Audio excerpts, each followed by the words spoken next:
ጤና ይስጥልኝ። ይህ ኢትዮ ፖስት ሚዲያ ነው። ሰላምታችን በያላችሁበት ይድረስ እያልን በዕለቱ የተሰሙ ዋና ዋና ጉዳዮችን ወደ እናንተ ይዘን ቀርበናል። በቅድሚያም አበይት ነጥቦችን በማስቀደም አሁን እንጀምራለን። ግብጽና ኤርትራ ኢትዮጵያ ላይ ከበባ ማድረጋቸውን መቀጠላቸው ተሰማ። ኢትዮጵያን መተንፈሻ ለማሳጣት አደገኛ አካሄድ እየተከተሉ ያሉት ግብጽና ኤርትራ ከሰሞኑ የተፈራረሙት ሚስጥራዊ ስምምነት ይፋ የሆነ ሲሆን ጉዳዩን የተመለከተ ሰፊ ትንታኔም ወጥቷል። እስራኤል ለሶማሌላንድ ዕውቅና መስጠቷን ተከትሎ የግብጽ ፕሬዝዳንት አብዱል ፈታህ አልሲሲ ኢትዮጵያን በወታደራዊ ኃይል ለመክበብ የቀይ ባህርን ቀጠና ያስታጠቁ መሆኑን በዝርዝር ታደምጡታላችሁ። በሌላኛው ሰበር መረጃ ከፍተኛ ባለስልጣናትን ጨምሮ 17 የመንግስት አመራሮች ላይ እርምጃ መወሰዱ ተገለጸ። በሙስና ወንጀልና በብልሹ አሰራር ላይ ተጠምደዋል የተባሉ ከ17 በላይ የሚሆኑ የመንግስት ባለስልጣናት ላይ በተወሰደ እርምጃ ከኃላፊነታቸው መሰናበታቸው ተገልጿል።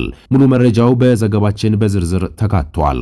የፋኖ ኃይሎች የመከላከያን ተተኳሽና ከባድ መሳሪያ መታጠቁ ተሰማ። ጉዳዩ የፌዴራል መንግስትን አስደንግጧልም ተብሏል። አማራ ክልል በቀጠለው ውጊያ ዕለት በዕለት አዳዲስ ክስተቶች እየተሰሙ ሲሆን ልብ የሚሰብሩ አእምሮን የሚሰቅዙ መረጃዎች ከክልሉ አውደ ውጊያ መውጣታቸውም ቀጥለዋል። በተለይ ከሰሞኑ በስፋት ሲደረግ በሰነበተው ህዝባዊ ስብሰባ ላይ የሚሰሙ መረጃዎች እጅን በአፍ የሚያስይዙ አጃኢብም ሆነዋል። በዛሬው ዕለትም ከፋኖ ወደ መንግስት የገቡ ናቸው የተባሉ የቀድሞ የፋኖ ተዋጊዎች ጉድ የሚያስብል መረጃን ሰጥተዋል። ታደምጡታላችሁ። በሌላኛው መረጃ ህወሓት የፌዴራል መንግስቱን ከበባ እየፈጸመብኝ ነው ሲል ክስ አሰምቷል። ቡድኑ የተፈናቃዮችን እርዳታ ለፖለቲካ ጥቅም ማዋሉን በማስተባበል የፌዴራል መንግስቱን አስጠንቅቀዋል። ሌላኛው በዝርዝር የምንመለከተው መረጃችን ነው። የተወደዳችሁ የቻናላችን ቤተሰቦች እነዚህንና ሌሎች መረጃዎችን ይዘናል። ቪዲዮን ላይክና ሼር በማድረግ እስከ ፍጻሜው አብራችሁን ቆዩ። አሁን በዝርዝር ወደምንመለከታቸው መረጃዎች እናምራለን። ግብጽና ኤርትራ ኢትዮጵያ ላይ ከበባ ማድረጋቸውን መቀጠላቸው ተሰማ።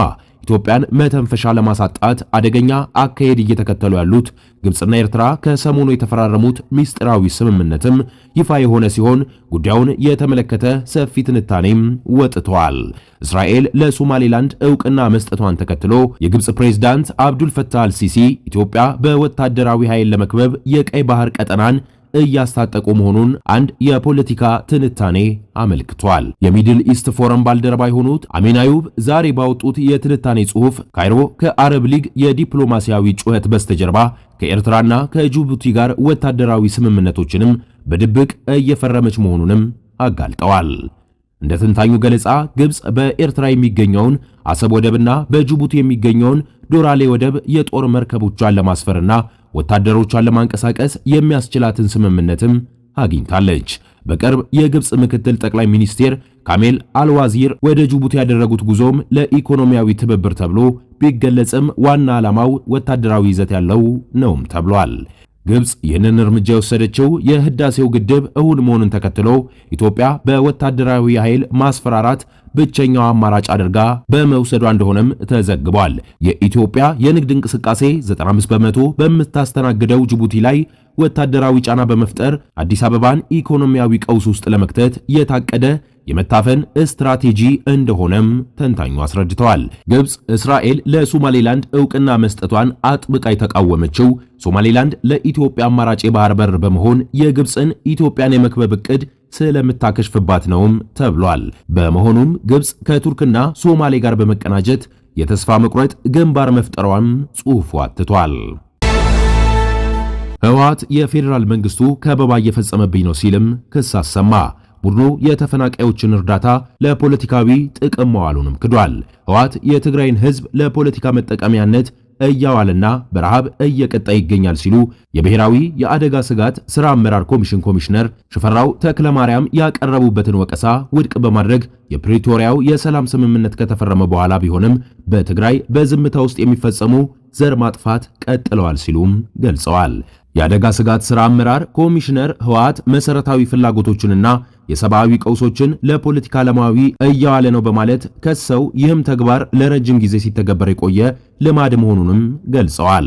አክለውም ህወሓት ለተፈናቃዮቹ ተብሎ የተላከን እርዳታ የዓለምን ትኩረት ለመሳብ ለሚሰራው ድራማዊ ፕሮፓጋንዳ እየተጠቀመበት መሆኑንም ተናግረዋል። በጉዳዩ ላይ የህወሓት ጽሕፈት ቤት ለአዲስ ስታንዳርድ በሰጠው ምላሽ ክሶቹ ነጭ ውሸት ሲል ውድቅ በማድረግ ከፕሪቶሪያ ስምምነት በፊትም ሆነ በኋላ የንጹሃን ደህንነት የአጀንዳው ዋና ጉዳይ መሆኑን አጽንዖት ሰጥተውበታል። በጦርነቱ ምክንያት ህዝባችን ከቤታቸው ተፈናቅለው በተለያዩ አካባቢዎች ተበታትነው ይገኛሉ። አሁን ድረስ በስቃይ ውስጥ ናቸው ሲል ጽሕፈት ቤቱም አስታውቋል። በተለይም በ146 የስደተኞች ካምፕ ውስጥ ያሉ ሰዎች ለረሃብ ለበሽታና ለስነ ልቦናዊ ጉዳት ተዳርገዋልም ብለዋል። የፓርቲው ጽሕፈት ቤት አክሎም ድርጅቱ እነዚህን ጉዳዮች ለዓለም አቀፍ ድርጅቶች ለህዝብና ለሚመለከተው ባለድርሻ አካላት በተከታታይ ሲያስተላልፍ መቆየቱንም ጠቅሷል። የፕሪቶሪያው ስምምነት ከተፈጸመ በኋላም በዝምታ ውስጥ የሚፈጸሙ ዘር ማጥፋት እየተካሄደ መሆኑን ለዓለም አቀፍ ማህበረሰብና ሰላም ወዳድ ህዝቦች እየገለጽን ነው ሲል ጽሕፈት ቤቱ ገልጾ የሁኔታ ትኩረት ለሚሰጠው ማንኛውም ሰው በስፋት የሚታወቅ መሆኑንም አጽንዖት ሰጥተዋል። የህዝብ ጥቅም ቀዳሚ ነው ሲል አዲስ ስታንዳርድ የገለጸው ህወሓት የሰብአዊ ፍላጎቶች መጠን በገለልተኛ አካላት ሊረጋገጡ እንደሚችልም ገልጸዋል። ፓርቲው አክሎም የፌዴራል መንግስት የሚያሳየውን የብልጽግናና መረጋጋት ትርክትን በትግራይ ውስጥ የዜጎችን እውነታ የሚያሳይ አይደለምም ብለዋል። የጽሕፈት ቤቱ ቃል አቀባይ ምንም እንኳን ግጭቶቹ በአብዛኛው ቢረጋጉም አስከፊ ሁኔታዎች ግን አሁንም መቀጠላቸውን ገልጸዋል። ከነዚህ መካከል የትራንስፖርት እገዳ፣ የሰብአዊ እርዳታ፣ የሕክምና አገልግሎት እጥረት እንዲሁም ተፈናቃዮች ወደ ቀያቸው እንዳይመለሱ የሚገጥሟቸው እንቅፋቶች ይገኙበታልም ብለዋል። ህወሓት ዋናው ጉዳይ በትግራይ ህዝብ ላይ የተፈጸመው የዘር ማጥፋትና የዘር ማጽዳት ወንጀል ነውም ብለዋል። ጽሕፈት ቤቱ የተፈናቃዮቹን መጠን ሲያብራሩም ከ1.1 ሚሊዮን በላይ የሚሆኑ ሰዎች ላለፉት 5 ዓመታት ገደማ ተፈናቅለው ይገኛሉ ሲልም ገልጿል። ከረሃብ ጋር በተያያዘ ስለሚከሰቱ ሞቶች የሚገልጹ ሪፖርቶች፣ ምስሎችና ቪዲዮዎች በማህበራዊ ሚዲያ በስፋት መሰራጨት ከመጀመራቸው ከረጅም ጊዜ በፊት በይፋዊ መንገዶች ሲቀርቡ እንደነበረም ተጠቁሟል። ህወሓት እነዚህን ነባራዊ እውነታዎች አሁንም በምስል ተደግፈው የቀረቡት ምስሎች የሰው ልጅ ስሜት ገላጭ ስለሆኑ ነው በማለት ገልጿል። ድርጅቱ ሁኔታውን ተጋኖ ቀርቧል የሚል ክሶችንም ተጠያቂነት ወደ ፓርቲው ለማዞር ታስቦ የሚደረግ ተራ ፕሮፓጋንዳ ነው በማለት ውድቅ አድርጎታል። የፋኖ ኃይሎች የመከላከያ ተተኳሽና ከባድ መሳሪያ መታጠቃቸው ተሰማ። ጉዳዩ የፌዴራሉን መንግስት ክፉኛ አስደንግጧልም ተብሏል። አማራ ክልል በቀጠለው ውጊያ ዕለት በዕለት አዳዲስ ክስተቶችም እየተሰሙ ነው።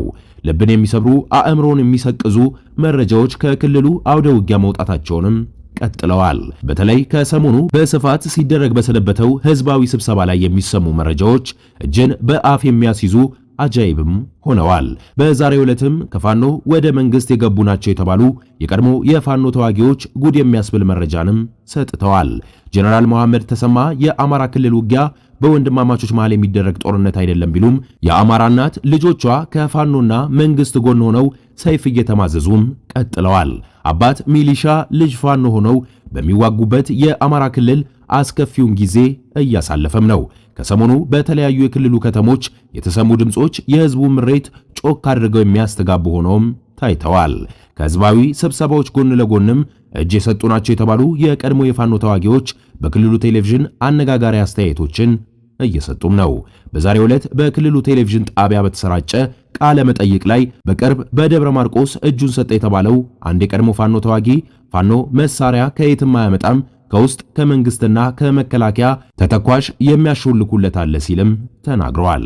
አንድ ወረዳ እንዴት ከፋኖ ኃይል የቡድን መሳሪያ ይገዛል? እውነታው ግን ወረዳው ከፋኖ 1 ሚሊዮን ብር አውጥቶ የቡድን መሳሪያ ከፋኖ ገዝቷል። ወረዳዎቹ ፋኖን ትጥቅ ማስፈታትና መማረክ ሲገባቸው እንዴት ነው ከፋኖ የቡድን መሳሪያ የሚገዙት? በማለት የመሳሪያ ሽያጩ ሲከናወን መረጃው እንዳለው እማኝነቱንም ሰጥቷል። ይህ ራሱን የቀድሞ የፋኖ አባል እንደሆነ የሚገልጸው ግለሰብ የፋኖ የሎጂስቲክስ ምንጭ መፈተሽ አለበት በማለት እንዲህ ሲልም ተደምጧል። የፋኖ የሎጂስቲክስ ምንጭ መመርመር አለበት። ጥይትና ተተኳሽ ከየት ነው የሚመጣው? መከላከያ ሰራዊት ላይ ግምገማ መደረግ አለበት። ውጊያ በሚደረግበት ዕለት ከዚያው ሰራዊቱ ከአባሉ ይሸጣል። ይህን በደንብ መመርመር ያለበት ጉዳይ ነው በማለትም ተናግረዋል። የመከላከያ አባላት መሳሪያቸውን ለፋኖ እንዲሸጡ የሚያግባቡ ደላሎች እንዳሉም የሚገልጸው ግለሰቡ እሱ የፋኖ አባል በነበረበት ወቅት ተተኳሽና መሳሪያ ከመከላከያ አባላት እንደሚያገኙም ጠቅሷል። መንግስት እንዲህ በሚያደርጉ የሰራዊት አባላት ላይ እርምጃ መውሰድ አለበትም ሲል አክሏል። ከፍተኛ ባለስልጣናትን ጨምሮ 17 የመንግስት አመራሮች ላይ እርምጃ መወሰዱ ተገለጸ። በሙስና ወንጀልና ብልሹ አሰራር ላይ ተጠምደዋል የተባሉ ከ17 በላይ የሚሆኑ የመንግስት ባለስልጣናት ላይ በተወሰደ እርምጃ ከኃላፊነታቸው መሰናበታቸው ተገልጿል። ከብልሹ አሰራር ጋር በተያያዘ በ17 ባለሙያዎች በሐሰተኛ መረጃ ለመገልገል በሞከሩ 188 ተገልጋዮች ላይ ሕጋዊ እርምጃ መወሰዱን የአዲስ አበባ ከተማ ሲቪል ምዝገባና ነዋሪነት አገልግሎት ኤጀንሲ አስታውቋል። በኤጀንሲው የሥነ ምግባር ጸረ ሙስና ዳይሬክተር አስናቀች ሞሃዬ እንደገለጹት ተቋሙ አገልግሎት የሚሰጠው በሲስተም መሆኑን ጠቅሰው ይህም ከማዕከል ሆኖ ወረዳ ላይ እየተሰጡ ያሉ አገልግሎቶችን ማየት የሚያስችል ነው ብለዋል። አክለውም አሁን አገልግሎት እየሰጡ ካሉ የተለያዩ ቴክኖሎጂዎች የተሻለ እየበለጸገ መሆኑንም ጠቁመዋል። በቅርብ ወደ ሥራ ለማስገባት ዝግጅት እየተደረገ መሆኑንም አስታውቀዋል።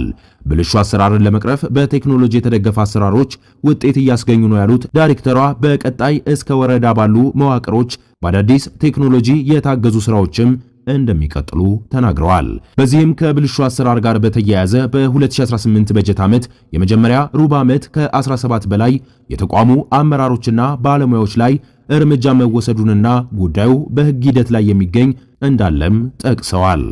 በተጨማሪም ከ2015 እስከ 2017 በጀት ዓመት በሐሰተኛ መረጃ ለማገልገል በሞከሩ 188 ተገልጋዮች በአሰራር ጥሰት ደግሞ 589 ቡድን መሪዎችና ባለሙያዎች ላይ እርምጃ መወሰዱን ገልጸዋል። ብልሹ አሰራርን በመከላከልና መቆጣጠር ሂደት የቴክኖሎጂ ሚና የጎላ መሆኑንም ጠቁመዋል። ለአብነት ድርጊቱ በየዓመቱ እየቀነሰ እንዲሄድም ማስቻሉን ተናግረዋል።